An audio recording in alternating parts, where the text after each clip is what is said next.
What's up, guys? Welcome into Packers Total Access. My name is Clayton. You can check us out on packernet.com. Find me on Twitter at Packers_access. Joined alongside Tim in Green Bay. We got Jacob in Wisconsin. We also got Dane Stromstad in the house. Everybody sit up straight. Act like you've been here before. Okay? Here's the guy. How we doing, gents? We're 7 days away. This time, 1 week from now, they will say the Tennessee Titans are on the clock. I don't know about you guys, but I am fired the heck up, man. You guys fired up? Ready for Goody to trade that first pick? Dude, I'm extremely excited. I have a very nervous excitement though, just because of what you just said. I mean, you guys know I wouldn't mind if we traded back, but just the anticipation. I don't think I'd feel great if we went Simmons at 23. What would you think about that, Tim? Yeah, I agree. I wouldn't feel terrible, but I don't know if I'd feel great. Honestly, feel better about Get ready to go. Sorry, I had to hit you with it. Yeah, so we'll get into a little Josh Simmons talk here on the back side of the show for sure, or a little later in the show, I should say. So it's just interesting that he's the one offensive lineman that the Packers have met with that kind of line up with what would be a first-round pick, although they're all over edge, they're all over D tackle, they're all over wide receiver. So we'll kind of dive into all that. I want to hit this comment real quick first, though. As Greg Rice in the chat says, FanDuel, cornerback is the slight favorite at plus 170, while defensive line / edge rusher is at 185. Wide receiver is the third most likely position at plus 430, followed by offensive lineman at plus 470. So when you kind of look at that across the board, it makes sense. It really does, man. And when you look at corner, we talked about it from the get-go. If you don't get that corner within the first couple of rounds, you're probably going to be clawing trying to find one a little later. So this kind of lines up with what we talked about there. And then, of course, defensive line and edge rusher. Tim, the writing seems to be on the wall with Goody being very, very interested in somebody up on the front on defense. Oh, yeah, definitely. And there's a lot to pick from. We talked about the depth, especially with defensive tackles in this draft. So, he can probably get a better pick of the litter, for lack of a better term, if he goes early, but there's no guarantee that he will. He doesn't necessarily have to go D-line right away. We've done a few mocks where we found some good talent, even into the fourth round, it seems, with some of these defensive tackles. So it'll be interesting to see what his game plan is. I do know this. I still have no idea what he's planning on doing with that 23rd pick, but I'm looking forward to the first round for sure. Yeah. What about you, Jacob? What do you think about these odds, man? Does anything kind of stick out to you? I'm a little shocked that offensive line is where it's at. I mean, yeah, if you're just deciding that, based on what happened last year, that it's not as likely, but it's about right. I guess it's about right where I would maybe put things. Maybe, yeah, it's nothing too crazy there. All right, watch us go and draft something completely. I mean, what else would surprise you off this list that they don't really have? A safety? Would that have to be the biggest surprise? Linebacker, maybe safety. Yeah, something else that's not listed is tight end. Tight end, yeah, there you go. If we're truly looking for another legit weapon, and then let's say Tet McMillan's gone, let's say Matthew Golden and Emeka Egbuka's gone by the time you pick, and that means that one of the tight ends fall. Let's say it's Colston Loveland. Man, that might be the route you go, and I don't know what the odds are, Jeff or Greg. I'm sorry if you want to look at the odds on tight end, but if it's something like over plus 1,000, probably wouldn't be a bad move if you're gonna belt multiples on these, and a lot of people do that, because you can go with three different positions and come out pretty profitable if you hit on one, and you hit on tight end that first overall pick or whatever for the Packers. That can be huge for sure. When you look at the draft board here, fellas, and we've got it sorted by top 30 visits, and just to kind of recap and remind everybody what all these colors and everything mean. That's a Jake was asking. Yeah. Is there a table and what the color? Yeah, there you go. So here's essentially what you got. What you really want to key in on are the gold, okay?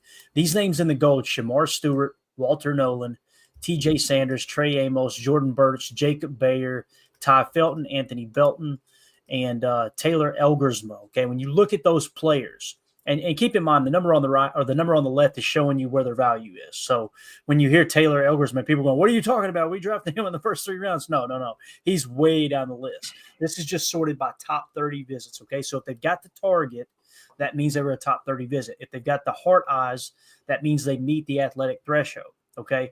The green just simply means that's a tier 1 position of importance. Now, we will overshadow that green with a gold if they meet what we call the gold standard. What that means is the Packers love Senior Bowl guys, and it also groups the Senior Bowl participants in with the top 30 visits. So that kind of makes them like, okay, these gold guys probably pretty high on the priority list would be my guess, okay? Just based off of what we did, I think last year, out of 11 picks, 8 of the picks participated in the Senior Bowl, right?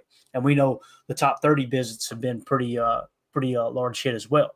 So if you take those 2 factors, that gives you the gold. And if you notice the spade to the left, right here, the little spade icon, the emoji, that means not only were they Senior Bowl participants and top 30 visits, but that means they meet the athletic threshold as well. So you get all 3 of those together, and that shows these guys are primed for the clip. Again, it doesn't mean the Packers are going to draft them. It simply means if they're available right around where they're at on the board for the Packers, they're probably really, really high on their list at that spot. And what I mean by that is, if the Packers come up at 23 and Shamar Stewart and Walter Nolan are gone, that doesn't mean they're going to take TJ Sanders at 23, because if their board looks like ours, he would be in the 39 spot, and that'd be one hell of a reach. Same thing with Trey Amos. Now, I'm not saying that's where Goody's got him ranked. I'm just simply saying if the board did look like that, that's what that would be. So essentially what you've got is 1, 2, 3, 4, 5, 6, 7, 8, 9 players. And we may not get any more top 30 visit information. The top 30 visits wrap up on April 16th yesterday. However, sometimes that information gets held back. People don't get it reported, right? And then you find out after the draft, oh, he was a top 30 visit. You'll hear Goody say, yeah, we had him in for a top 30 visit. You go, damn it, we didn't see that one. Nobody reported it, right? Because not everybody will put out a tweet. Not everybody will put out an Instagram story going, hey, I'm in Green Bay. And the Packers darn sure ain't going to go out to the public and go, hey, guys, we're meeting with so-and-so. They're just not going to do it.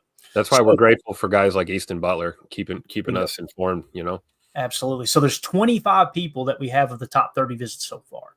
So essentially you could take those 9 that we just talked about and say those right there, and I've looked everywhere, you can't bet individually on players to go to a team. You might have a handful of sites that you can do that toward the top of the draft. But if I could go through and put a little action on each one of these gold names, I would do it, because the odds would be astronomical, right? Like you could put a pretty good chunk down, spread it out over these guys. You're probably going to hit on 2 or 3 would be my guess. But with that being said, if you really wanted to narrow it down, those spades, we got that down to 5. So last year, for example, we narrowed it down to 7, right? 7 players. And of those 7, we ended up taking 3, I believe it was either 2 or 3, which is pretty good hit rate, right? So we're at 5 right now. Just keep that in mind. Did that answer the question? Does that make sense, guys? Did I explain that thoroughly enough? I think so. All right. Good deal. So, again, when we look at the odds, if we pull up Greg Rice's comment again, FanDuel cornerback is slight favorite 170. Who are they looking at? Well, let's look at the top 30 visits. Let's just start there, right? Yeah, he actually revised that and said that he got fooled. He said that, I guess, AI lied. Defensive line, he updated the odds there, which make a little more sense to me, to be honest. Okay, so it's defensive line / edge first, right, at plus 110. That makes sense, right? So if that's the case, who have the Packers met with? James Pierce Jr., Shamar Stewart, Walter Nolan, right? Tyleik Williams, also Michael Williams, right? Edge defender out of Georgia. So, I think TJ Sanders is a little bit of a reach for 23. So if you just go with those guys we just listed, starting at Tyleik Williams from the bottom, working back up, Tyleik Williams, it would be Michael Williams, Walter Nolan, Shamar Stewart, and James Pierce Jr. Is kind of, those are probably 4 or 5 that are kind of primed for the picking at that 23 spot, if indeed those odds do end up working out, right? So that's how that would shake out. Now, if we move on to corners, which is plus 135, okay? So at plus 135, we got cornerback. The first one on our board is Savone Revel Jr. out of East Carolina in the 26th spot.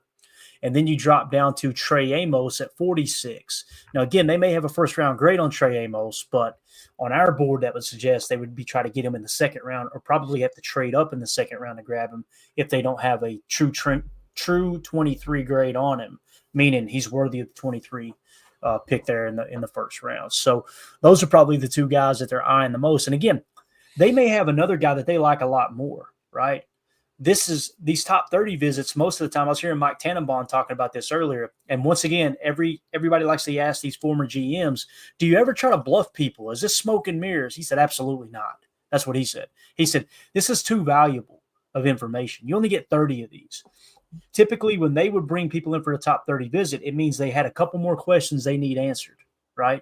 And then that might determine whether or not they truly take them. It doesn't mean they would take them off their board. It might mean, hey, they would sink down on their board a little bit, or maybe they climb up a little bit on their board, right? But it just means they needed a little bit more information. So when you look at someone like Shamar Stewart, who may be there at 23, some people think he'll fall to the Packers, or Walter Nolan if he goes earlier.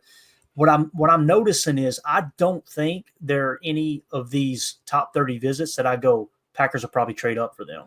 Maybe Tet McMillan because he's in the 5 spot. So if he gets like within striking distance of, say, I don't know, if he drops to maybe 15 or 16, maybe the Packers have a package pre-set up like, hey, if Tet gets this far down, we're going to jump up and take him. Or maybe it's a James Pierce Jr. Could be that as well, right? I'm hearing a lot of buzz around Emeka Egbuka now. It seems like people caught on to him, like they really like him. So in terms of the offensive line, plus if that's true, plus 750, that's not bad there either, to be honest with you. Again, I don't know if I would feel good enough to put multiple action on defensive line edge and cornerback because you're kind of cutting into the profit there. But if you want to put a little action on maybe wide receiver offensive line, which is a plus 750 and a plus 950, that'd probably be where you might be able to get a little bang for your buck. Linebacker, though, that safety at plus 4,900, somebody's going to take that like Kevin Malone on The Office. What was it, John Cougar Mellencamp? John Cougar Mellencamp ever wins an Oscar. I'm a very rich man. I thought that was cool, though, Greg. I'm glad you brought up the odds there because it's important to kind of keep an eye on what Vegas is seeing, in terms of the odds of what player, what position, I should say, is being drafted first by the Packers. Anything else you guys want to add to that conversation? Anything stick out to you that I may be overlooking here? Nah, I mean, I honestly, backer might be one that could surprise a lot of people. What if, what's our guy from, Campbell? What if he were to randomly fall and just be there right at our laps? That'd be tempting. Yeah, Jaire Campbell, listen, if he's there and the Packers feel good enough that, hey, we'll get him back sooner rather than later because of that torn labrum, I'll be okay with that. And I know people hate hearing that, but I think he's a stud. He's in the 22 spot on our board here, too. As you can see, now we're just back to the regular board. He meets the athletic threshold. The Packers have already met with him once. The blue simply means it's a position of tier 2 importance, which you guys know how I feel about that Mike backer position, as well as safety as well. So, when you look at Jaire Campbell, man, that might be something the Packers don't have any questions on, Now, having the injury immediately following the combine, you would think they bring him in for a top 30 visit. They were interested to try to get a better look, get the doctors in there and looking at that shoulder a little bit. That would make a lot of sense, right? So, yeah. But, can I ask you about Demetrius Knight Jr.? Yeah, South Kakalaki Gamecocks. I like Demetrius Knight. Yeah, me too. Where's he at on our board? He's in the 71 spot. He was a team captain. He was a Senior Bowl participant. The only problem, Tim, is he did not meet the athletic threshold. Now, it doesn't mean the Packers wouldn't take him, but you guys know how they are about that, Yep. So that's an interesting kind of an interesting view on that as well. And some of the names, like we're in the 70s right now. We're looking at Benjamin Morrison. That one kind of pops to me. And you guys know I'm not very big on Benjamin Morrison. I think at the right spot, absolutely. But some people got him as a first-round talent. I just personally don't see it.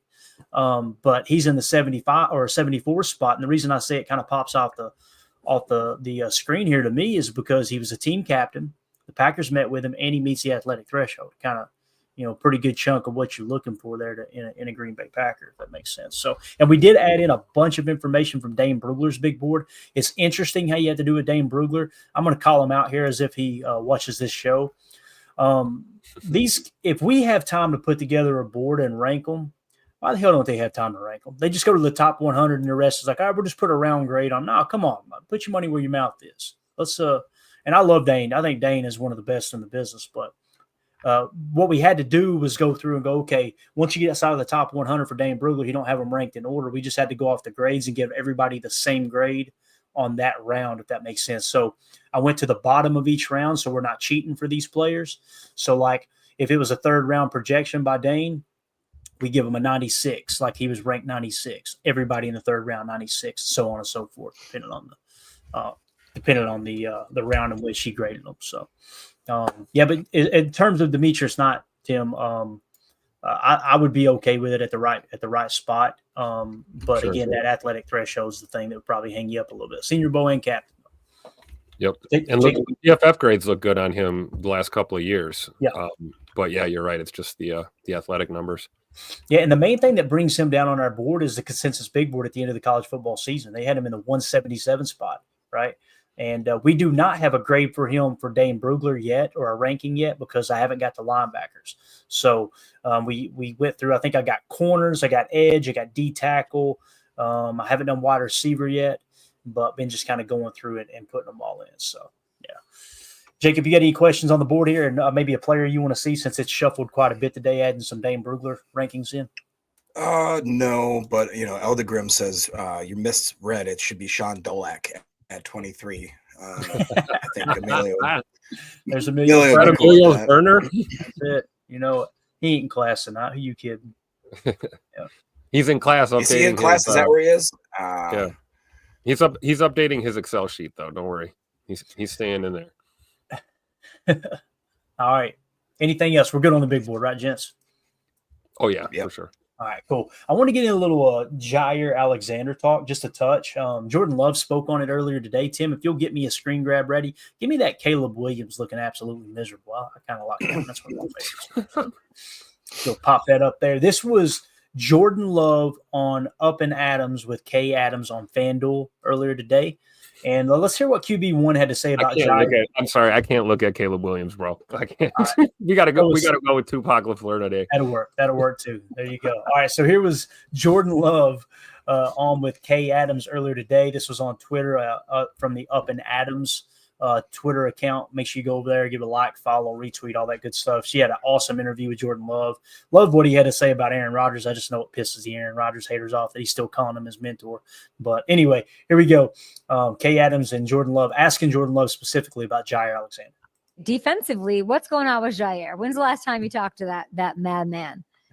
That's a great question. I'm not sure. I need to reach out to Ja, see what the deal is, but Ja, he's got his own world going on. I'm gonna let him handle his business and see what's going on. But that's my guy right there. He's definitely a player we need back. Just the play style he plays with and who he is on the field. I mean, that's a guy we need to have around. So we'll see what happens. When you talk locker room fits with these draft prospects, 8 picks, like what's the locker room fit for Jaire? What would, like, if he leaves, what hole is that leaving? I mean, locker room wise, he's a character. That's a guy that you never know what you're gonna get with Ja. He's always a guy that interacts with everybody on the team, and he jokes around, but he also has that serious side to him, and a competitor. And obviously, the player on the field is a whole nother area that we would be losing if we didn't have him. So, talk about rookies, to have a rookie come in and play at the level. I'm not there yet. We'll see. We'll work these guys out and try and see. But I'm hoping Josh's still there with us. We'll see. But that's my guy right there. All right. So obviously Jordan Love vouching for Ja. He absolutely loves him. And listen, I still don't know what to say about this Jaire situation, man. I really don't. Because it sounds like, they want to get rid of him. The fact that Spoon put out what he did the other day, and this is what Wildy said as well on his show. He's like, when you see that go out, and Tauscher kind of cut Wildy off and said it before Wildy could say it, Mark Tauscher was like, kind of feels like they want to, hey, don't forget, Jaire's on the market. Like, just get it to the forefront again, right? But it's kind of cool to hear Jordan Love, man. What a blessing it is to have him as a quarterback, because he never steps in it. I step in it all the time on this show. You guys know that. He's so guarded in his words, but he comes across likable and this and that. And genuine. He comes across genuine too. Like when she asked him about when's the last time you talked to Ja, and he was honest. I don't know. It's been a minute. I got to call my guy, check in on him. He's doing his thing. I'm doing mine. But they're great teammates. And I also like what he said about the locker room vibe. You know, Ja's the kind of guy that talks to everybody. You know, everybody on that 53. He's interacting with everyone, trying to hype him up. I think a lot of times that goes overshadowed by some of the other antics that we've seen from Jaire in the past. Mm-hmm. And I think the positive things that he brings to that locker room often don't get a lot of attention. So I was glad to hear Jordan bring that up today. Yeah. What about you, Jacob? What do you think, man? I'm not expecting it to sway anybody's opinion. I just want to get your take on what Jordan said about Ja, man. No, I'm updating my daily tracker. It is now hit 60-40. Jaire's going to stay. All right. It's not 50-50. It's almost 50-50. Sure, it's not 65%. 65%. That's what we. Go ahead, Jacob. I mean, honestly, probably think Len could have. It's listening to the team talk about him. Like, everybody loves Jaire as a person. It seems like we're just trying to figure out what's going on as far as what's in his head and if he's going to be able to put a bunch of drama and a bunch of nonsense aside and just show up and perform and be a good player again. I still would prefer him on the team if all things are equal. It seems like the closer we get to the draft, the more and more it seems in peril. Yeah, it's going to be interesting, man, because again, I know some people were expecting maybe a draft night trade. But the problem with that is, in my opinion, is like, I think teams want to see what they can get at corner if they are indeed going to trade him, right? Like if they're going to trade for Jaire, they want to see, can we get one of our guys in the draft? Now, after the draft, they go, crap, we weren't able to fill that need. Let's go get Jaire Alexander. Now, that to me makes the most sense. But I'm still holding out a little hope, man. You could tell the team ain't sour on him. The teammates aren't sour on him. It just seems like Goody may have, according to Spoon and just reading the tea leaves, and we know Spoon is plugged in with Goody. Maybe Goody is a little more like, hey, let's just move the heck on. And Wildy done a great job on his show the other day talking about, like, this is how Ted Thompson operated too. I didn't know this. I learned something on his show the other day. He said Charles Woodson was not even offered a contract. Like, they said that Charles Woodson was willing to take a pay cut, and Ted was like, nah, we're good. Hey, appreciate your service. Like, think about that. You know what I mean? Like that, and that was in 2013 or 2014, whenever it was. So sometimes, man, once that page is turned, it's turned. But I like the idea of Jaire returning, because the majority of the guaranteed money is over now. And if he does miss time with injury, it's almost like you're trading him for next to nothing now. And the guaranteed money's pretty much up. So you can kind of, all right, you pay him for, when he's on the field, essentially. I know it's not that cut and dry, but you guys kind of get the point. So yep. The other thing with Jordan, since we were on Jordan Love talk here, thought this was really cool. I seen it on his Instagram. He was out there with Chris Barnes, former teammate Chris Barnes, doing their annual football camp. He posted these on Instagram. And again, just a leader in the locker room, out of the locker room. I just love the fact that Jordan Love is the Green Bay Packers quarterback. So just such an awesome thing. When you look around the league, and I usually don't do this, but I will right now. Like Kyler Murray, he's not a leader, Nah. Caleb Williams laying on the ground and acting a fool, and now he came out recently and said, "Wait a minute, you never played Call of Duty with Kyler Murray? I mean, that's leadership, man. That's leadership. You're right. Leader. Yeah, and I mean, you just look at some of the QBs across the league, and then you look at ours, and it's like, man, this dude fighting through injury last year, and I know there's always going to be the Sean Clifford guys out there. We remember that first year when they were calling for Sean Clifford halfway through the season or whatever it was, right? And I believe it was Sean Clifford. Was it not Sean Clifford, or who was it? Yeah, it was Sean Clifford, right? So people were calling for him to come off the bench when Jordan was struggling there his first year starting. I think we got the real deal at QB, man. There's no doubt in my mind. So, for sure. All right. Anything else on the Chris Barnes playing in Arizona now? I think. I heard he was. Yeah. Chris Barnes was one I liked a lot when he was on the team, and I thought he had a lot of upside. But boy, oh boy, they they got rid of him pretty quick, and I guess he never did really live up to that starter standard in Green Bay. Yeah. What do you think about? Oh, sorry about that. Oh, you're good. Go ahead, man. You're good. What do you think about Chris saying that I'd love to see Love grow into a more vocal leader in 2025? Do you see him stepping into a more of a rah-rah kind of voiced opinion? Because it just seems a little. I don't mean to laugh, Jacob, but this is what people hated about Aaron. Yeah. It's like Aaron just needs to shut up and play his position. He needs to not worry about everything else, blah, blah. And then Aaron's gone, and now it's you got the quiet leader in Jordan. And it's how, this ain't a shot at Chris. I'm just saying this is normal. This is where we go. We go from one side, shut up and play ball, to he needs to be more vocal. I would love to see him be more vocal, but I love that Aaron was vocal. I love that Aaron got on people's asses when they weren't in the right spot. I love that Aaron got on Josh Myers' ass when he, didn't snap the ball. Like, you need that. I respond to that personally. What I don't respond to is the person. I'm not saying Jay Love's like this. I think he's getting better at being more vocal, but I respond to the person. Look, if I'm doing something wrong, tell me. I'm a man. I'm 40. You know what I mean? That's what Drake said. I'm a man. I'm 40. Like, tell me what I need to do, and let's go out here and win the damn ball game. I don't need a little pat on the ass. It's going to be okay. I don't understand that, man. You look at the great players in the history of the game, they didn't operate that way. And Tom Brady demanded excellence. Excellence. He was one of the. That is weird, because Jordan's got to find his own way to do that, right? If he's going to take that step, it's got to be his version of whatever that is. He can't just magically turn into some fire and brimstone guy, because nobody's gonna take that seriously. It's going to come off inauthentic. Much like what the Denver Broncos dealt with Russell Wilson when he walked in there and tried to be this guy that everybody knew he wasn't, and it didn't last long. It was a dumpster fire, right? So I would hate to see Jordan overcorrect, but I think Chris is right. And I believe it was Coach LaFleur, or it might have been Goody. Somebody publicly made that comment not too long ago too, that they were looking to Jordan here to step up and be more vocal in that huddle and in that locker room as a leader. And I think we might see that this year. Yeah. Have you guys ever been in any sort of like sports situation, or even maybe a work situation, where like some random person who's clearly not the leader will speak up and try to give like this rah-rah speech, and you're all just like, shut the what is he doing?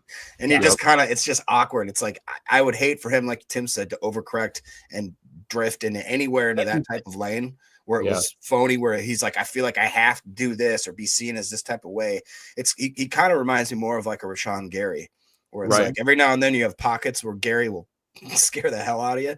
But most of the time it's quiet, reserved, and he leads by example. Yeah. And then when he does speak up, everybody just stops and listens, because it has so much weight. And I think that's a great comparison. I could see Jordan taking that kind of route, that, he's a lead by example, work ethic. He's a pretty calm, cool, collected guy, but hey, it might be time to bring that fire a little bit, at the right time. So hopefully we see him make that jump. Typically the loudest person in the room has the least amount to say. Period. Right. Case closed. So when you don't overstep those boundaries, when it is time to say something, people shut up and listen. I remember, I think it was training camp last year, or maybe the year before. No, it was last year, Jeff Hafley's first year in training camp. Rashawn Gary didn't just go out there and just start eating everybody's lunch. He went to half and said, "Hey, do you mind if I say something here?" And Hafley's like, "Heck yeah, go." And he's, stepped in there and said something, and it has more of an effect. I'll give you an example. Mike Daniels, totally the opposite. All he did was talk and just, I'm bad. We're going to be, remember he said, we're going to turn this defense into one that hits people in the mouth and this and that. They didn't go out there and hit nobody in the mouth. And what happened? Mike Daniels is gone because everybody got tired of the rah-rah crap. I've heard it was Aaron Rodgers and another teammate talking about, AJ Hawk talking about that. Yeah, you remember we used to have a guy on the team. I think he was talking about Mike Daniels personally. Because that stuff goes through one ear and out the other. AJ talks about it on the McAfee show all the time. He's like, yeah, you get that guy in the team meeting. As soon as he says, I got something to say, everybody goes, oh, God. Because he does it all the time. And you can tell it's about him. It's not about making the team better. It's, here's my time to shine. Let me get a little attention on myself. That type of thing. It's the worst. It can have a totally opposite effect on the team. And you got to show people that you care. You got to show people you're willing to work and put it, like when Rashawn Gary speaks up, it matters, because what do? He battled I don't care what fans say, he battled his ass off to get back from that ACL in record time and contribute to the team. And all he did was went out there and be the best pass rusher on the team. Right. And it's like, people will listen to that because he's got the pelts on the wall. People will listen to that because it's like, this dude, He did. You could tell it wasn't about, well, let me just sit back and make sure my knee's right.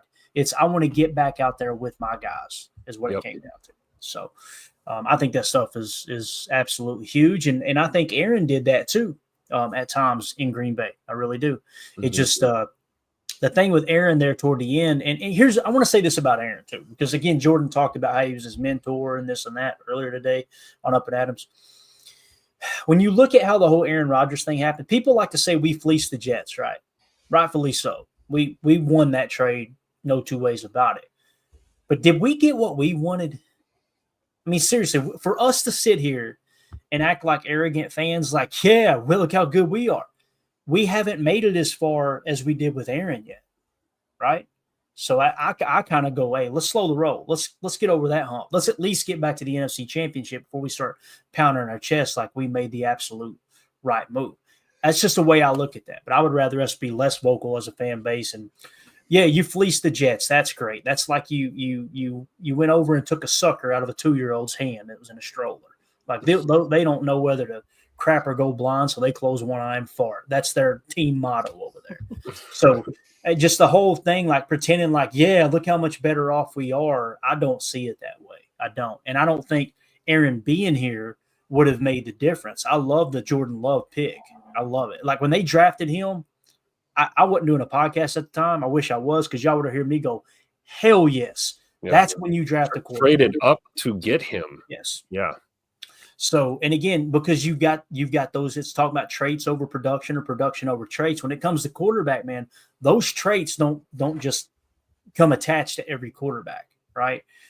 So you've got to go with the traits, develop them the right way. I think Goody did it at the right time. So don't take that the wrong way for sure. So Elder Grimm says that's the thing I've noticed with us Packer fans. We're either really nice or extremely entitled, LOL.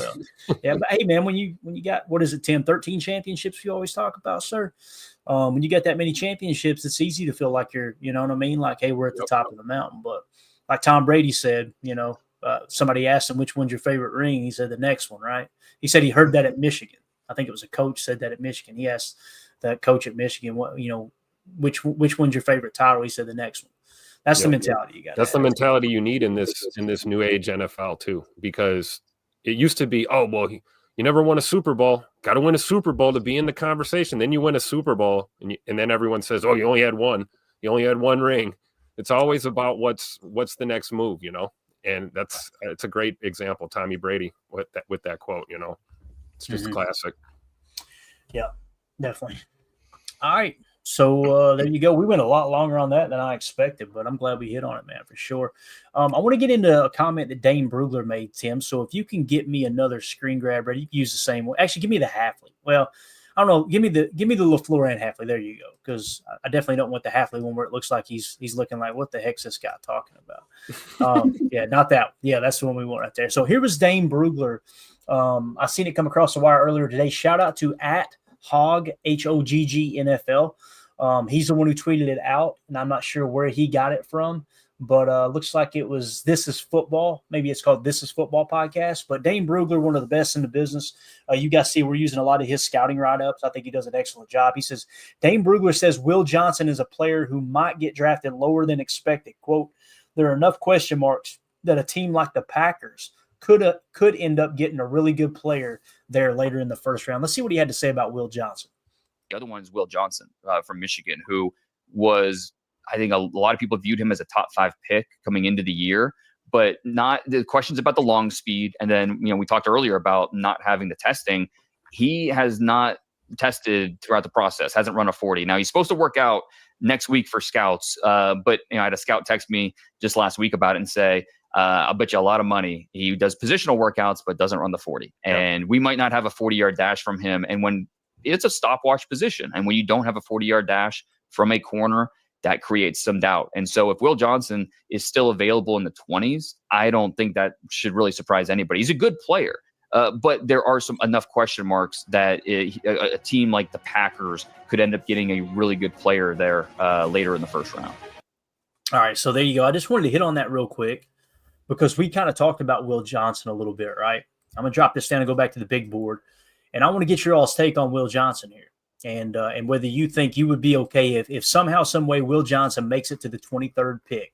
Would you be okay with the Packers taking him? Now, when we look at our big board, Will Johnson is in the 10 spot. Sign me up. Now, you look at the red boxes, that's a concern, right? The injuries have been a problem over the last 2 years. People look at Savone Revel like the injuries are a concern. Down here, you see in the 26th spot, right? I don't see that as much a concern because he's now healthy from that. And we kind of debunked all the injuries in high school and all those problems. It was from a damn car wreck is what happened in high school. It was in a really, really bad car wreck in with his family and had some head trauma, this and that. Obviously, that hasn't spilled into his college career.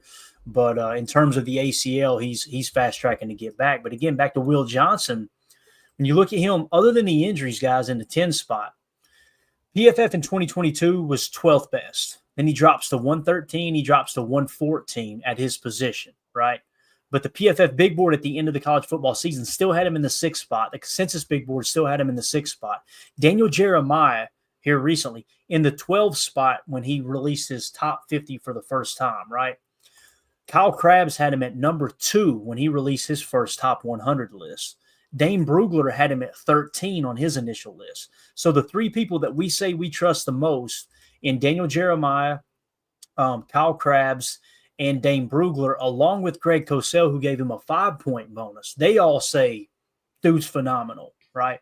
The thing that's bringing him down to the PFF grades in injury riddled seasons there. So that's one I would love to see them bring in for a top 30 visit to put my mind at ease.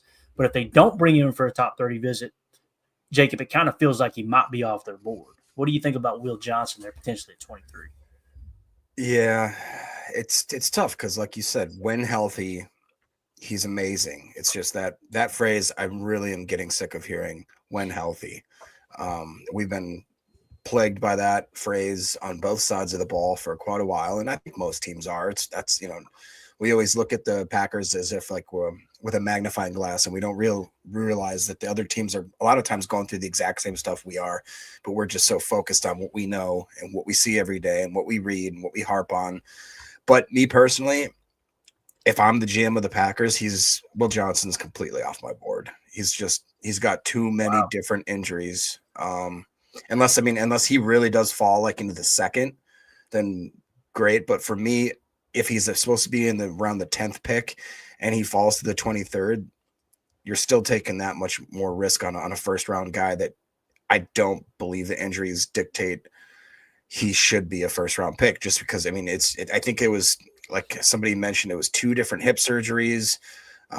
I think there was a few other major injuries in between there. And it's just like, I love the competition he went against. I love the way that everybody describes him. Obviously, every single person that we respect, as you just highlighted, thinks that he's a great player. It's just when healthy. And that phrase is kind of makes shivers down my spine. I'm somewhere in the middle. I agree with you to an extent, especially with the sentiment that taking him at 23 would be certainly not a reach, but a risk, I think, if he falls and he's there.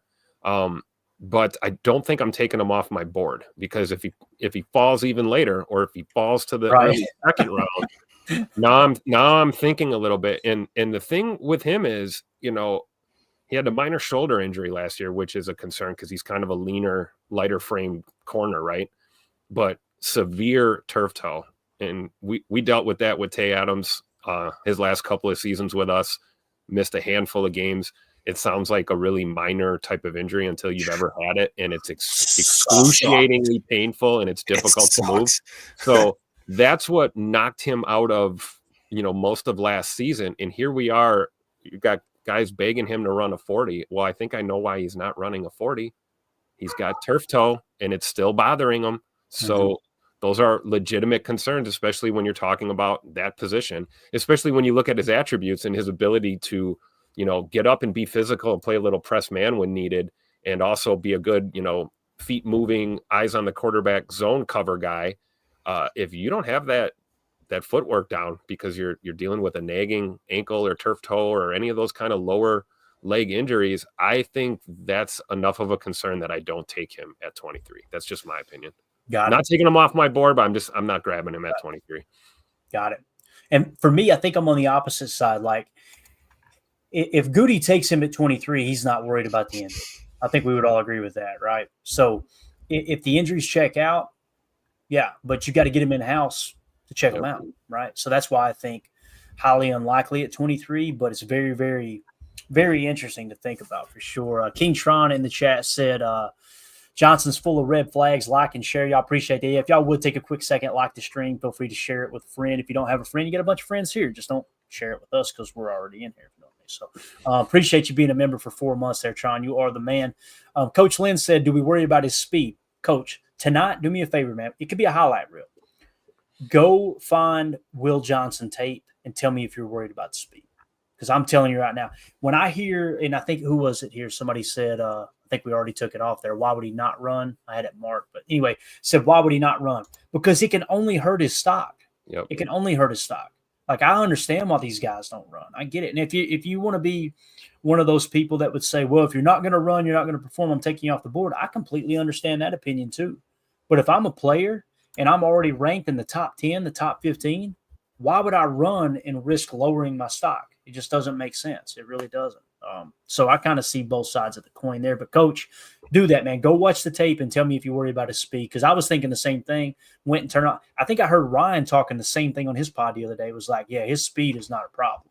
And he's got some stride length there as well. So, go ahead. Sorry, Draft Buzz has him listed as a 4.56 40. Not exactly sure where that was.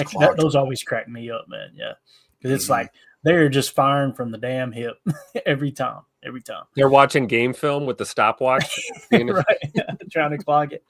Yeah, H.E. Soder says cornerback is where the run will hit after the first one not named Hunter goes. That's exactly right. Completely agree, Soder.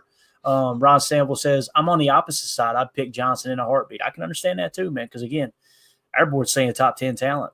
And it's mainly because the people that we trust were so high on him, you know, before he chose not to run, right? That was the big thing. Now, is it a little weird how he said, hey, I'm going to have a personal workout. You guys come watch, and everybody gets there, and he goes, I ain't running 40.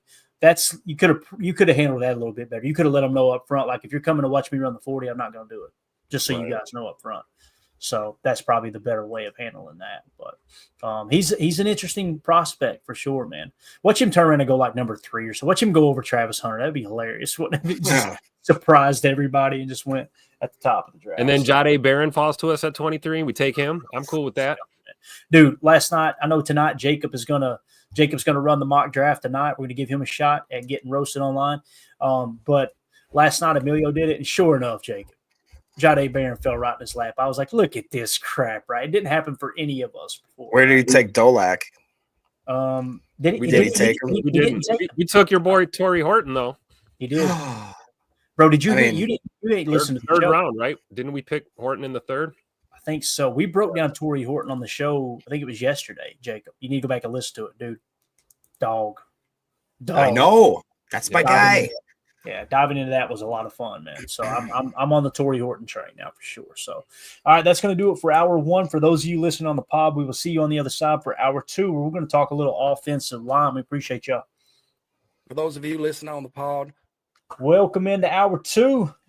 Let's shift gears here, guys, and jump over to a little Josh Simmons talk, a little offensive line talk. And the reason I bring this up, look, I'm not like crazy about Josh Simmons. I'll tell you where he's at on our board, obviously.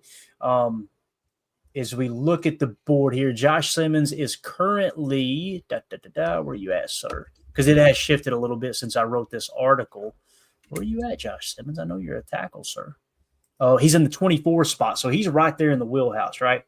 Captain at Ohio State, athletic threshold. Packers met with him earlier in the process, I think at the combine, if I remember correctly, and they had him in for a top 30 visit. So, I mean, he's that's pretty the only thing he's missing is Senior Bowl, or he'd be in the gold bar, right? And again, just because they wasn't at Senior Bowl don't mean they won't draft him, but they do like their Senior Bowl guys. So, of all the red box next to him, though, right? What's that? We've got the red box next to him, though, correct? Correct, but it sounds like he's good to go. He's good? Okay. Yeah, so I'm not going to remove the red box until we get to the draft. I pay like extra close attention to ACL with dudes like that, because that's a big beast of a man right there. That's a lot of weight on them knees. Definitely. Jacob said that a time or two at the office. Anyway, we go. So the one offensive lineman that's emerged as a Packer favorite. All right. So I said with the draft only 10 days away, obviously it's a few days ago, and several more top 30 visits to take place. The Packers have had only one in-house for a top 30 visit. Let's see what Dane Brugler had to say about Josh Simmons out of Ohio State. So he had him listed at 6'5", 317. Okay, 4-year junior. 2-year starter at Ohio State, Simmons lined up at left tackle in former offensive coordinator Chip Kelly's diverse run game, gap/zone, pin and pulls, counters. That sound familiar, boys? After 2 seasons at San Diego State, he transferred to Columbus and blossomed while moving from right tackle to left tackle the past 2 seasons. So we got swing tackle possibilities there. Simmons was on pace for the first 5 games of the season to be an All-American and looked like a strong contender for offensive tackle 1 in the draft class. But he suffered a non-contact knee injury in mid-October, which sidelined him for the rest of the season.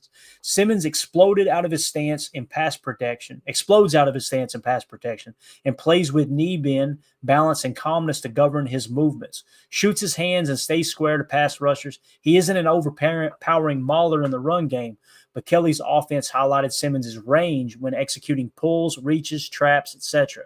Overall, Simmons is a nimble, coordinated pass protector with tremendous athletic poise and the body control of a long-term starting left tackle in the NFL. His pro projection hinges on his medical feedback, so he has a first and second round grade on him. Here are the strengths: light-footed and lateral slides with good size and length. Took big step between 2023 and 24 season with efficiency, getting out of his stance. Maintains wide base with terrific body fluidity. Shows terrific pacing to stay centered both on the move and once engaged. Patient yet direct with hands and pass pro to land accurate punches and stay connected. Able to rework or chop hands to regain leverage. Terrific when working in tandem to stymie stunts in games. Redirects well as a run blocker to wall off lanes. Works in different snatch and slingshot techniques. Range jumps out on run pulls. Often reaches landmarks 1 step before the defender. That's what you love to hear, especially with duo.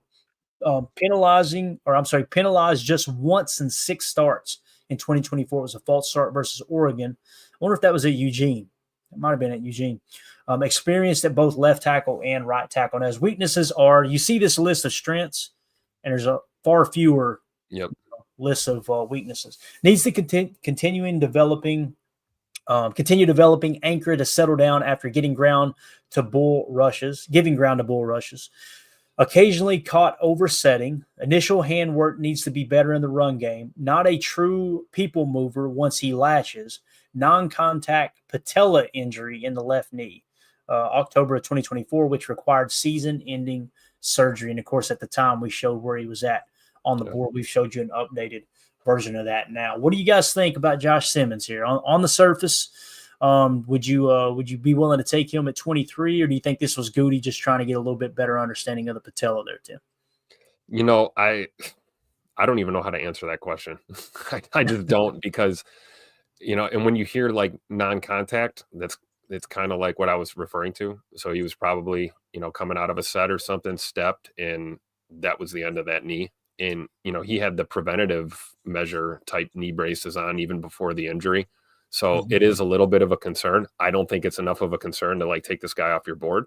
I would not be thrilled with him at 23. I would also not be extremely disappointed. And I think if we're going to go O-line, we probably do want to go with a tackle first, if possible, best available, given that I feel like we got a little better on the inside, especially with guys moving around. And, you know, the acquisition of Banks from the Niners. So I feel like interior O-line's looking good. I think we'll have good competition with Sean Ryan and probably Jordan Morgan for that right guard spot, and having some tackle depth, especially kind of, you know, not knowing, are we going to give Rasheed Walker the bag? Is he going to be is he going to be that guy long term? Having more big body tackles, especially a guy who's a swing tackle, it's kind of rare to play left and right tackle. Yeah. So that's a good attribute. And, you know, like you said, man, the strengths far outweigh the weaknesses. So there's a lot to like here. And certainly a guy that's like not a 100% project player, but probably a player that is going to take maybe a year or two to really develop, you know. But I don't know if that answers the question. I'd feel okay about him at 23. I don't know how. Just not crazy about it, right? Yeah, just not crazy about it. I got you. What about you, Jake? And or shout out to King Tron, gifted 5 Packer Total Access memberships. Appreciate you, Tron. You're the man, buddy. Go ahead, Jake. Yeah. I'm a little bit scared of Mr. Josh Simmons, whatever you want to say. More so because when you look back at his last 3 years, I mean, it wasn't that great. You look at 2022, he played 13 games. He had a 47.1 grade. He allowed 4 sacks, 3 hits, 17 hurries. 2023, he played 13 games. He was a 67.5. That's all right, but not exactly first round material. 2024, his best graded year. He only played 6 games, obviously because of the injury, and he had a 74.4 grade. I think the biggest thing I like would be, is like Tim said, the versatility, where he plays left tackle and right tackle, significant snaps against significant opponents, right?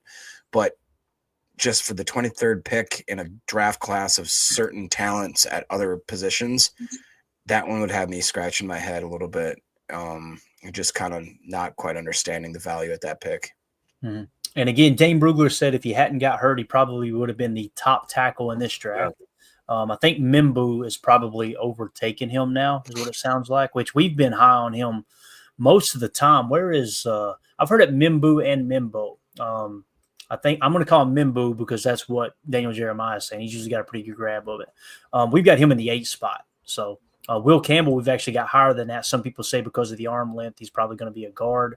You guys know how that goes. We could argue till the cows come home about that. So, yeah, Josh Simmons is number 3 on our board, but that means he would have been, if he hadn't got hurt, if that did hold true, then according to our board, he probably would have been up around the 8th spot, maybe even the 7th spot on our board in that case. Now, with that being said, with Josh Simmons, the reason we've got him at the 24th spot, like Jacob said, in 22, he was 550 or 562nd in his position.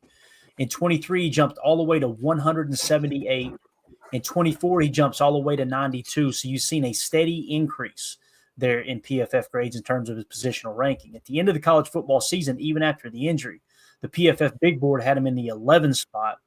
The consensus big board had him at 19. Daniel Jeremiah on his first release had him at 30. Kyle Krabs had him in the 8th spot, and Dane Brugler had him at 17. So that's how we got to this point. I haven't heard Greg Cosell say anything on him, so we don't have a bonus there. So that's why he's sitting in the 24th spot. So I think that was more about, let's get him in here and see if that injury is he tracking to be okay by the time the season starts, would be my guess, and just get a little bit better understanding of that in case he is sitting there and he's the best on their board. With them taking a look at him, I can't imagine they would waste a top 30 visit to get him in to look at the injury to confirm they would take him at 54 because he's probably going to be long gone. You know what I mean? Right. So that's where I'm kind of like, maybe Goody, that would suggest Goody's got a much higher grade on him than we do. Maybe that does put him up there with them.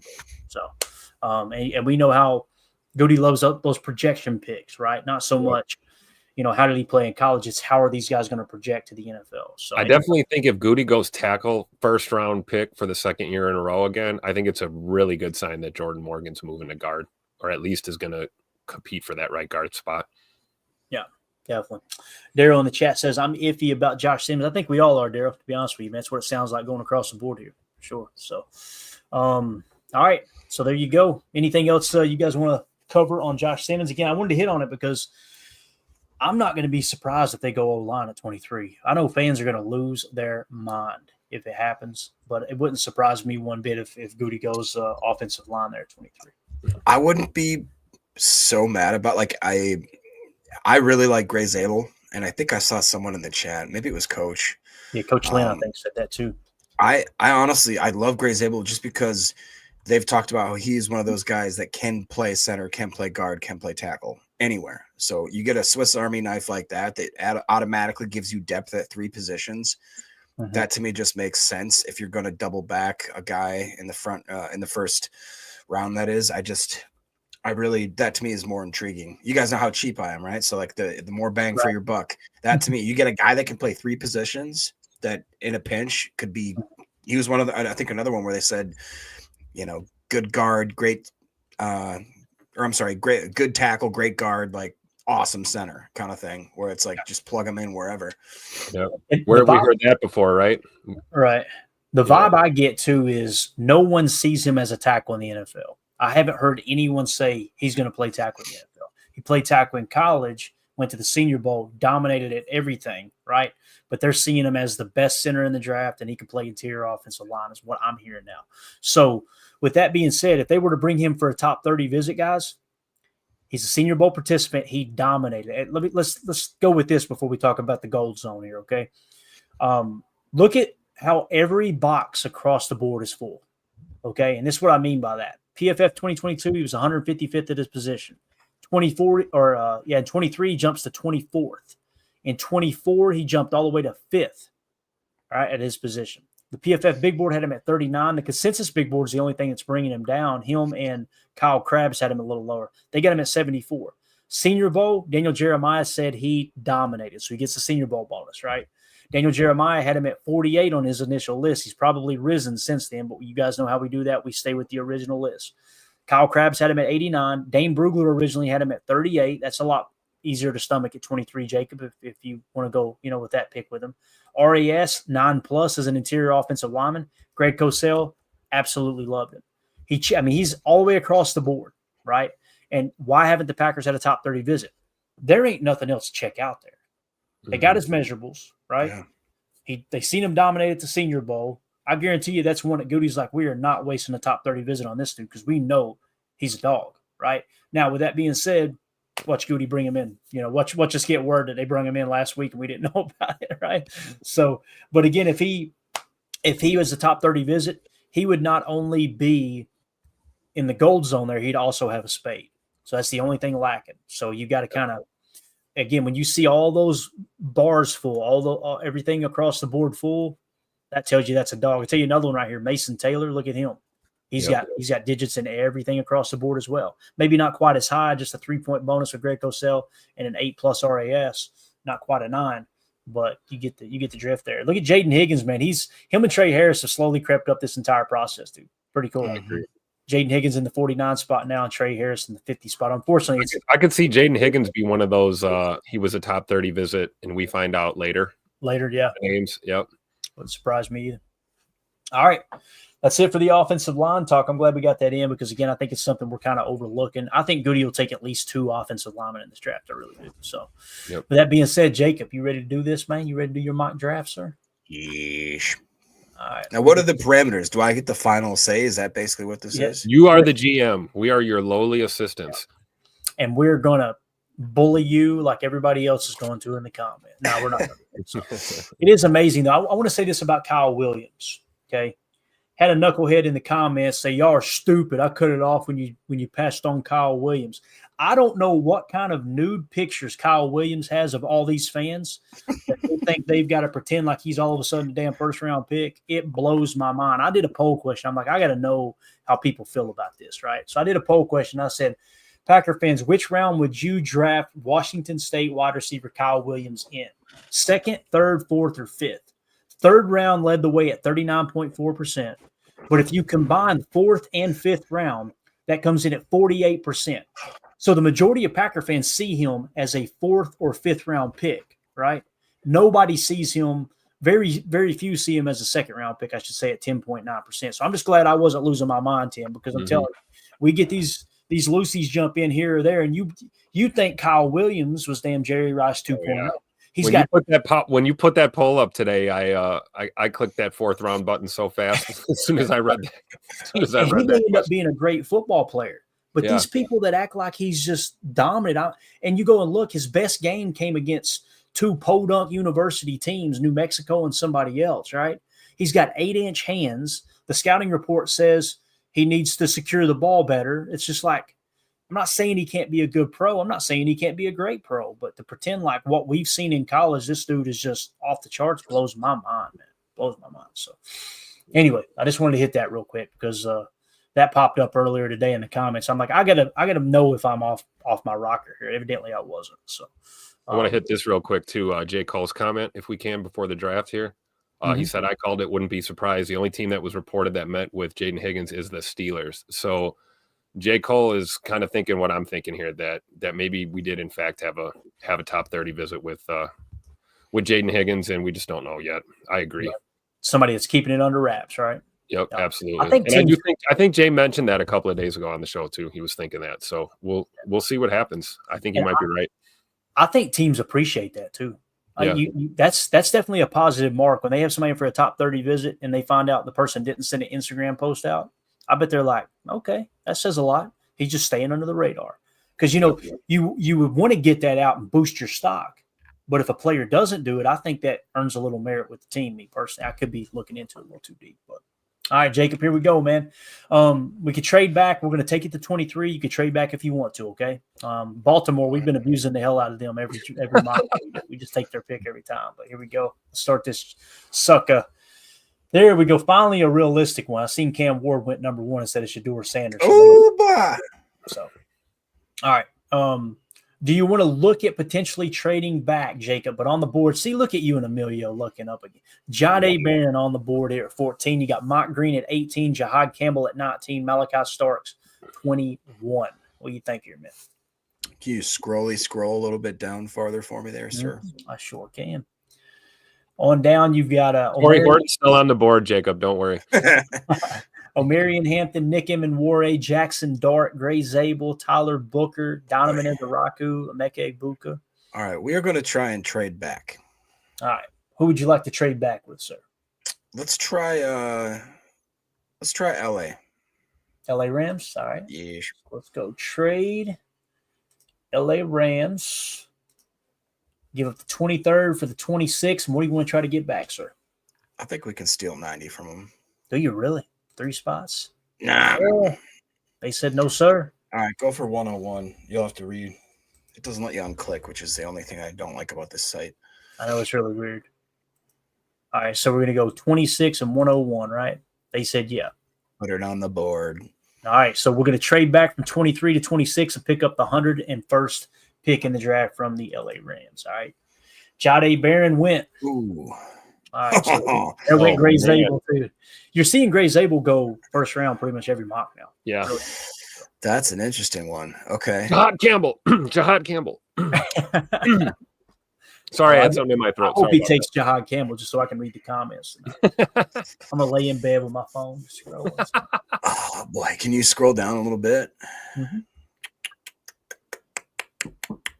Wow. You want to see a specific position? Elder Grimm, I hate it already. We haven't even made a pick yet. Honestly, if I was here, I would trade back again if I had to, or if I could. You want to do it? We'll do it if you want.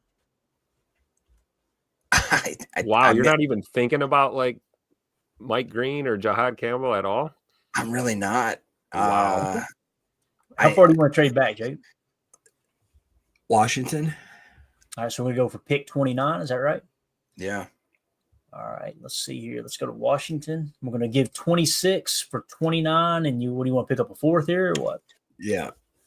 All right, try to pick up 128. They said yeah. Wow. Good. Jacob Beardenkoost. Look at him go. Yeah, he's going to come away with 10 picks, ain't he? All right. So Mike Green just went. All right. At this point, throw Egbuka on the board. Ooh, I love it. I love it. Now, people are going, whoa, what are you talking about? Emeka Egbuka, guys, on our board is still in. It shuffled a little bit today. He's still in the 21 spot now. He went from 19 to 21. So I love that pick, Jake. Emeka Egbuka at pick 29. You picked up a little draft capital. Everybody loving it, looks like there. Clint Armchair Quarterback said, get another pick. Go ahead, Jake, get another pick. All right, we're going to Emeka Egbuka, wide receiver out of Ohio State. I love that pick. All right, pick 54. The Packers. Hi, Jaden Higgins. See ya. Well, what if we win Emeka Egbuka and Jaden Higgins? Oh, my Lord. Packers Twitter would love it. They would love it, I promise you. They'd be all up until the day Bo Melton gets cut to keep those all guys. Right, best available. That's what you need right there. Jalen Milroe, quarterback out of Bama. Travion Henderson, Benjamin Morrison, corner out of Notre Dame. Carson Schweisinger, Jaden Higgins, Xavier Watts, Darius Alexander. What position you want to see, Jake? I'm very tempted to double dip and take Mr. Jalen or Higgins. Oh man, we have not done that at all, man. That'd be different. I will have to be physically removed from the draft if that happens. I will be so pumped up. All right, honestly, just because we're having fun with this one. All right, if that happens, Jacob, on draft night, you will hear me on the live stream go, yeah, where's the Brown County jail? I'll come get him. Come get him. That's exactly what would happen. So, you doing it? Screw it. Let's do it. I love wow. it. Jaden Higgins, we went 2 wide receivers. That's unbelievable. So Mecca, Wow. Booker at 29, Jaden Higgins. If at you 50. take Torrey Horton right here, I I swear. promise I won't take Torrey. All right. I won't take Torrey. So back I on the see clock at the pick all- 87. Look, H.E. Soda, weapons, tight end next. Hey, we'll come back around. I'm gonna try to get a Rondé. Ooh, look at oh the my best on the gosh. board. Braden I really Swinson. like Braden Swinson, guys. Him or Jordan Birch. Which one is rated higher for us? Let's see here. So we need to look at, you said Braden Higgins, right? Swinson. Oh, Swinson. I'm sorry. Let me do this real quick. I got Higgins on the brain. Now I'm so excited. All right, let's see here. Braden.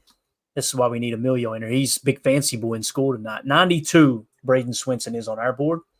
And then Jordan Birch is 64, Jacob. Ooh, can So you scroll Birch- down? You want to see them all, right? So Yep. Ooh. Wyatt Three tech. Malone, Three Harold. tech. Three tech. Sorry. Had something in my throat again. Let's look at D-line real quick. Deion Walker right there at the top of the list. I think what I'm gonna try to do is, I think I want to hit Birch, and then I want to come back and try to get CJ West. Nice. Okay, so Birch is at 71, right? So he's going to be gone when you pick again. So you're right. If you're going to take him, now's the time to take him. It's good value. At 87, we've got Jordan Birch. Again, what did I say? I just told you I already forgot. 60s. In the 60s, right? So that'd be good value. Is that what you want? I think that's what I want. Sound like me and Mandy trying to decide where to eat. Where are we eating? I don't know. What do you want to eat? Yeah, Jordan let's Birch, go- right? let's go Birch. Yep. All right. With the 87th pick, the Green Bay Packers select top 30 visit Jordan Birch, edge defender out of Oregon. Give him an A+. Let's go. Now Let's- here's the guy.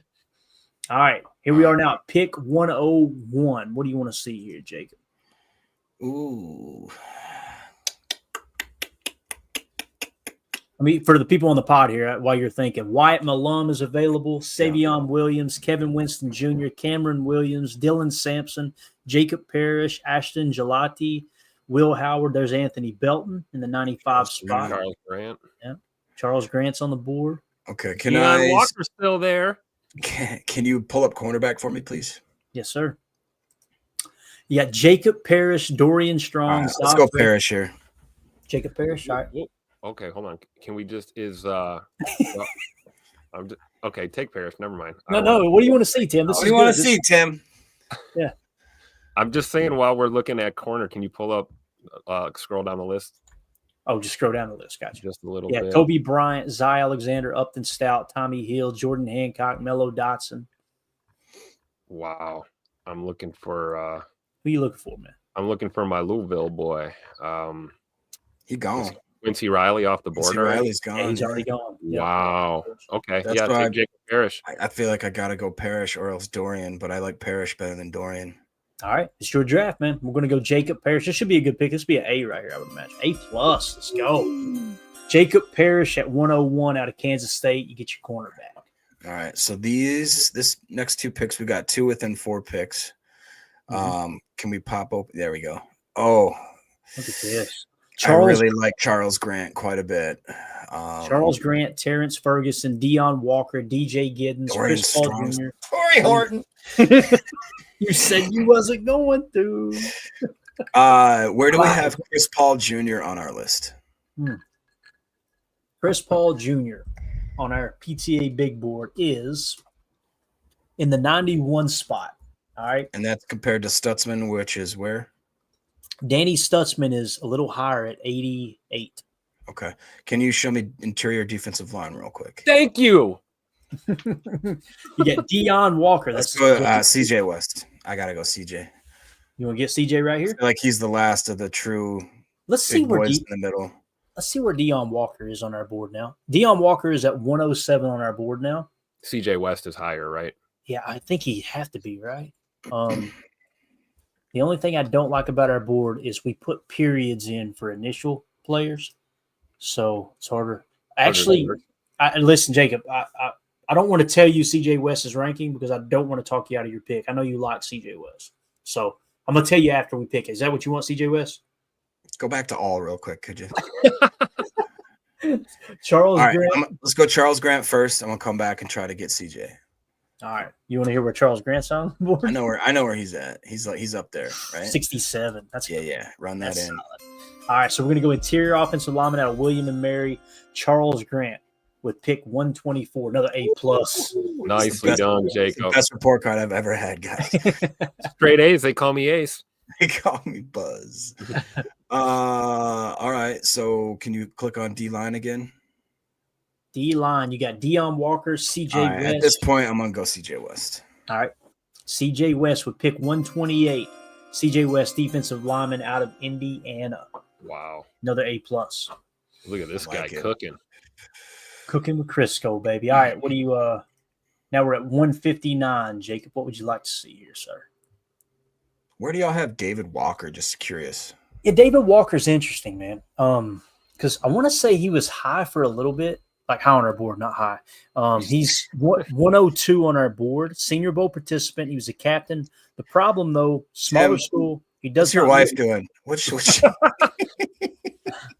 He does Don't, not. Tori, don't listen to he's gone now, right? Torrey Harden's got to be off the board He's now. right? gone. He's got to be. Yeah, David Walker's in the 102 spot, Jacob, but he does not meet the threshold. Just keep that. No, isn't he a little undersized, if I'm not mistaken? Man, he played his ass off. It was a small school, but boy, he was For the 2 highest- years, he was the highest graded edge defender in the FBS. Okay, can you scroll a little bit down there for me, sir? Mhm. Oh man, JJ Pegues. I'm tempted to double dip at cornerback. What would y'all think between Zaw Frazier, Kobe Bryant, or Zaw Alexander? Let's see. Chat, help me out. Give your opinion there too, Tim. We got Zai Zaw Frazier. Alexander would be my pick there. Yeah, we Then got Zaw probably Frazier at Kobe. Yeah. 248 is Zaw Frazier. Zai Alexander 122, right? Mm, Kobe 125. So it looks like it would be Zai here, Zai Alexander, I believe, according to our board. Again, you actually know what? Who did I just say? Was it Zai Frazier that was higher? Let me see. no, No, Zaw Zai Frazier was lower. Alexander. Yeah. Was it? So Zaw Alexander with 148. Can Yeah, you go so- back to? Can we look at linebacker quick? Yes. All right. So linebacker. Nick Martin, Jack Ooh. Kaiser, Teddy Buchanan, Cody Simon, Shondolak. Oh man! All right, I feel like we still have some options at linebacker. I really like Kaiser, like Buchanan, like Simon, like Dolak. I think I'm gonna. Can we go back to the all real quick? And then Tez scroll. Johnson, Jordan Phillips, Kyle McCord, David Walker, Jackson Slater, Caleb Rogers, Chase Lunt. Where's Malachi Chase on our board again? Chase Lunt. Chase Lunt. Ooh, you sure you want to know, Jacob? Sure you want to know? 82. All right, throw that on the board. I've read a lot of places that Grant might get kicked inside, but I see Lunt as being a true tackle. Yeah, played a little right tackle too, if I remember correctly. Yes. All right, so with the 159th pick, Green Bay Packers select Chase Lunt, offensive tackle out of UConn. A+. Damn.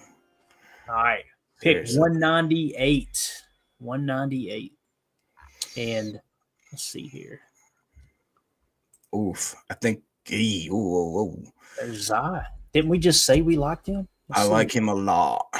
We got him at 122, Jacob. Yeah, I think Zai is gonna have to be the pick for me right now. Can you scroll a little? There you go. Thank you. Yeah. Other than I like Elijah Roberts a lot, just because it feels like he can play anywhere. That was a top 30 visit too, wasn't it? Was it? I think so. I just feel like at this point, Zai Alexander is the last of the really good corners that you could I argue. agree. I want to go Zai Alexander. I'm gonna take that. Dude, getting the 148th best prospect on this mock of their system at 198 is crazy value, dude. That's nuts. All right, so Zai Alexander, pick 198, cornerback out of LSU. Okay. So up next is going to be pick 237. Oh, I know what it is. I know what it is already. I really love my boy Teddy. I knew it. Let's somebody go. did Run bring the up. cod. Where do you guys have Teddy Buchanan on the PTA board? Let's see here. Teddy. He is 186. Meets the threshold. Good PFF grades in 22, 23, took a step back in 24. Not horrible, but, significant step back. RAS of 9+. So do I waste the pick here? Or do I come back and grab Dolick with? I wouldn't touch Sean Dolak with a 10-foot pole. I hope you're listening to this, Emilio. Fancy schoolboy. Because realistically, what I'd like to do here in my brain is end with either a linebacker, a tight end, or another interior defensive lineman. Is what I'd like to do. Jalen Conyers, I don't know where he's at on our board. Let me look real quick. But I know that Greg Cosell really liked him. They asked him the other day, say, Greg, we hit a bunch of tight ends. Maybe talk about one we didn't talk about, that because they were bringing up tight ends to him. They said, let me go through my notes. He went through and he went, Jalen Conyers. Really like Jalen Conyers out of Texas Tech. So he's in the 144 spot, Jacob. That's probably your best tight end left for sure. They've got him 196 here, so it'd definitely be gone at 237, I would imagine. But yeah, he is interesting. He graded out pretty well his whole career. He also shows that he had 32 forced missed tackles, which is fourth most by any FBS tight end since 2022. Yep, 9+ RAS. Greg Cosell liked him. And he's also one of the nation's best tight ends with a run blocking grade of 80.1. Ooh. All right. I think I like myself a little Jalen Conyers right here. All right. Pick 237. Green Bay Packers select Texas Tech tight end Jalen Conyers. Surprise. There's you an A+. What I was hoping for here is either a linebacker or my boy Thor. So could we check? Let's see if Thor's there first. I think he's there. Oh, he's there. Yeah, and he adjusted earlier. When I put in, let me see where he's at now, because he dropped on our board significantly. Let me tell you why. Dane Brugler, Jacob, listen to this, man. This blew my mind. We had him significantly higher, Thor, right? Dane Brugler has him listed in his draft guide as an undrafted free agent. Wow. That blew my mind. I was like, what in the world? And I tell you what we could do. What time is it? Oh, we got time. Let's do this. Why don't we do this real quick? Why don't I pull him up? This would be a good little case study here real quick, all right? He does not have a scouting report on him, does he? Dadgummit. He just got him as a free agent. So I was hoping he'd have a scouting report on him, like a write-up. Let me go defensive tackle real quick and just make sure that he doesn't. Because that blew my mind. I mean, seriously, because we've looked at him like, man, why? This guy's always hanging around at the end of the draft, and then lo and behold, we get here to the week of the draft, and he's dropped on our board. Yeah, he does not have a scouting report on him. I was going to say he's got him as the 50th best defensive tackle. I just don't get how. His grades, again, from 2022, a 90.5, an 89.2, this last year, an 84.3. He did not test well, though. Got right, if I remember correctly. Maybe I don't know. It's probably incomplete, to be honest with you. But I know what you're saying, man. And it's been like that the whole time. But like at the end of the football season, PFF Big Board had him at 230. The consensus Big Board had him at 259. And again, Dane Brugler got an undrafted grade on him. So Pointer Doug says Brugler lost a girl to some guy named Thor years ago. That's exactly what it was. So anyways, can we look at that's definitely one where did you guys have him on the board? I forget. Thor? Yes. He's now in the 259 spot after adding the Dane Brugler grade in. Yikes. Okay. And then linebacker, can we look at that one more time? Linebacker, you got Cody Simon, Sean Dolak, Jackson Woodard, Eugene Asante. Let's see where Cody Simon is on our board real quick. And if he's that's an interesting one. He graded out pretty well. Ooh, he was a captain. He meets the athletic threshold, and he's in the 128 spot on our board. All now, right. I don't have Dane Brugler's grade in yet, but Cody Simon has been playing some pretty good talent. He's got him. Dane Brugler's got a 4th to 5th round grade on him, Jacob. Here's the guy. Yeah, run defense grade at 90.6 with a pass rush grade at 80.6, coverage grade at 72.7. I like that. Playing against real decent competition. I think I have to go Cody Simon. When I put the 128 in on Cody Simon, right, it drops him down a few spots on our board to like 139-ish, something like that, but nothing crazy. So that he holds steady there. Yeah, Cody Simon, I think, is a great pick here, man. According to Dane Brugler, you're stealing him here with the 250 pick. So I think I like that. All right, let's see what you get here. A plus, Tim. A plus. Look at that right there. I tell you, boys, I feel pretty good about this one. I'm not gonna lie. Solid draft. I thought we were going to get laughed out of here with the wide receivers going like that 1-2, but that'll be tomorrow night when I do my draft. And you know what this feels like to me? This feels like Javon Bullard and Evan Williams again. And remember, we were excited about Javon Bullard. Yep. What if this were to happen? Make Egbuka, Jaden Higgins. What should make Egbuka not be a big hit like Javon Bullard was, but like Evan Williams, Jaden Higgins would be the hit, right? You got to double dip if you really want to hit one. So you know what is crazy too is that if you were to tell people, all right, what's more realistic? Would the Packers draft a wide receiver in the first and in the second, or would they draft a tight end in the second and then in the third? People would probably say, oh, the wide receiver. But we did the tight end. You know, we went Musgrave, then we went Kraft. Easy. I'm just saying, whoa. You know what I'm trying to say, though? Like, no, I got you, man.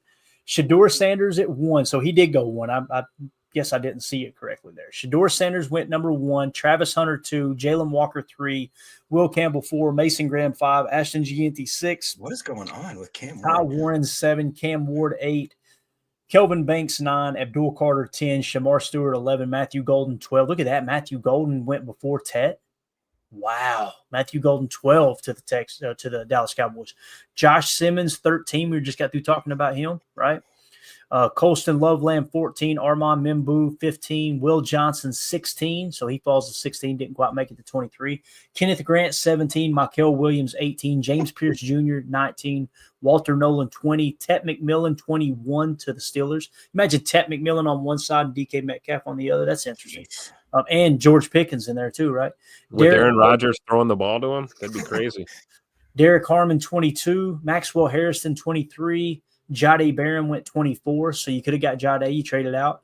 Gray Zabel 25, Donovan Ezaraku 26, Tyler Booker 27, Mike Green 28, Emeka Egbuka number 29 to the Green Bay Packers, Jahad Campbell 30, Malachi Starks 31, and Marion Hampton 32. Holy crap, the Eagles took an offensive player in the first round. Never going to happen. Never going to happen.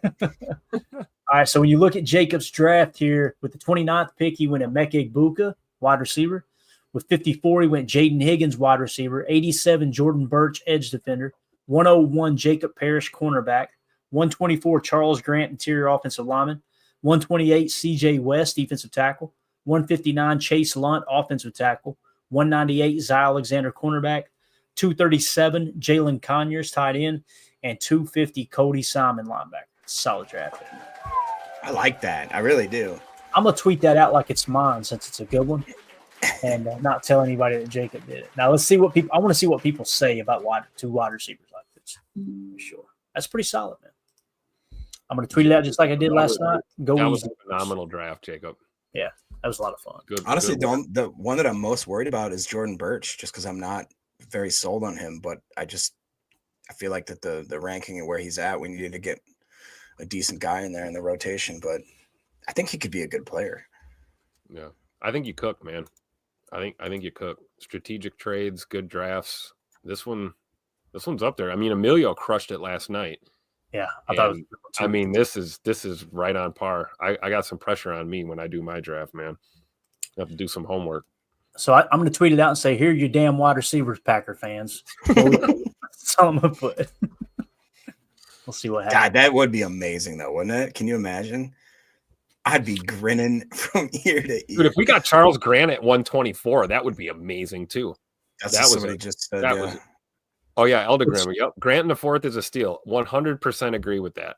Yeah. What's crazy too is going to Emeka Egbuka and Jaden Higgins, wide receiver. We continue that trend in Green Bay of having that cheap wide receiver room because you're not paying that high price free agent, right? Like. You probably patch together a 1-year prove-it deal for Christian Watson coming off the ACL. You probably let Romeo Doubs walk in free agency. You roll it right over. And if you hit on one of these guys, you get them on a rookie deal for 4 years. Plus, Emeka Egbuka, if you hit on him, you got a 5th-year option there to play with as well. So, Larry Cano says, nice draft, Jacob. The Oval Office taking advantage of multiple EOs for this one. You are the man, Larry. You are the man, sir. Yeah, I gotta say, I really like that draft, not just because I did it. It's Not just I like because I'm great. I really like that draft. yeah, that's what people tell me. People are saying it. A lot of people are saying it. Well, that's it. That was fun.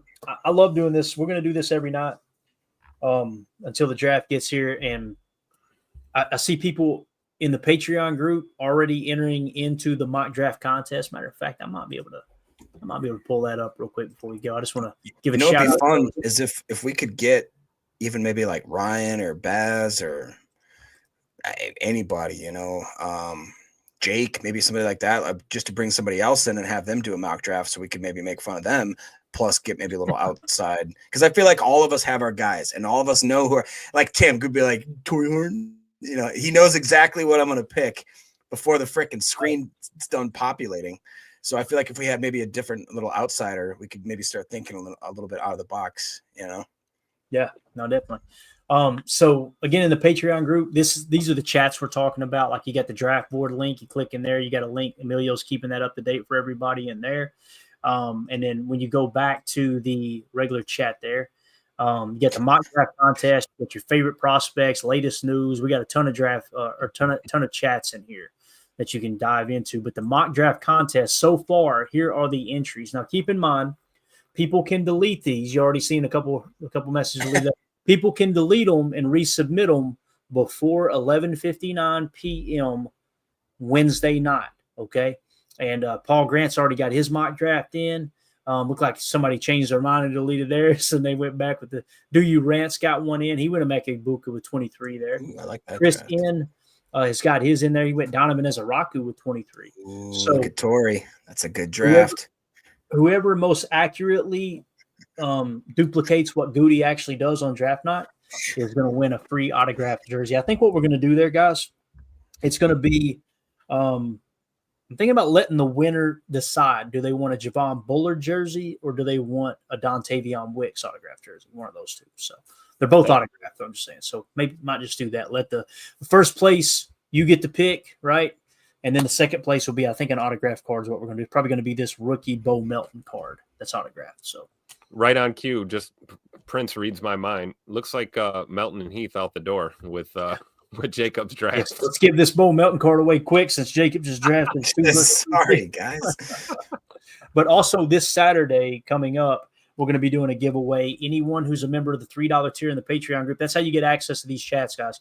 Just scan the QR code in the upper right or go to patreon.com/PackerFan Total Access. We're going to be giving away this crisp Sean Ryan rookie card autographed. All right. That's going to be going to one lucky member of the Patreon group here. And we appreciate y'all supporting the show. Again, it's not about the giveaways. It's about you guys, like I said, helping support the show, keep this thing going. It's just a way for us to give back for those who are giving to us. So really cool. I love what we're putting together. All the articles we covered, everything, you got those write-ups already in. I'm going to do a really cool article where Tom Pelissero put together some key points of like trends he's seeing in this year's draft. I'm going to highlight those. Obviously, Tom put them together. I'll just put them in bullet form. So you got the quick hitters down in that information there. So, all right. Anything else, gents? No. Look at Nope, my just camera. more props to Jacob for cooking, man. Good work tonight. All right. Well, I think my beer goggles are on here. My camera's blurry. So, it might be you guys, might be me. But anyway, what it is, it's just like they do for the draft parties, right? Or the draft room. I don't want them to see the play art in the back on the wall. Right. Blur it out as if they can't tell what that is. Right? So anyway. All right, that's it, guys. We'll see y'all tomorrow, 7 p.m. Central for PTA Live. We'll have a bunch of other stuff we're going to cover. We'll be doing another mock draft. Tomorrow is going to be Tim's mock draft. I'm excited about seeing that. Expect five offensive linemen and 6 defensive linemen is what it's going to be, all in the trenches there. And 4 corners. Let's go. Yeah. Appreciate you 2-0 for this, man. You're awesome, buddy. Everybody in the chat, you guys are good. Yeah, that's not me, Greg. I think you're drunk, bro. So sorry. That's why it looks blurry. All right, everybody have a great night. We appreciate you. Hit that like button on the way out. Take care. There we go. We out. All right. We out. Bye, guys.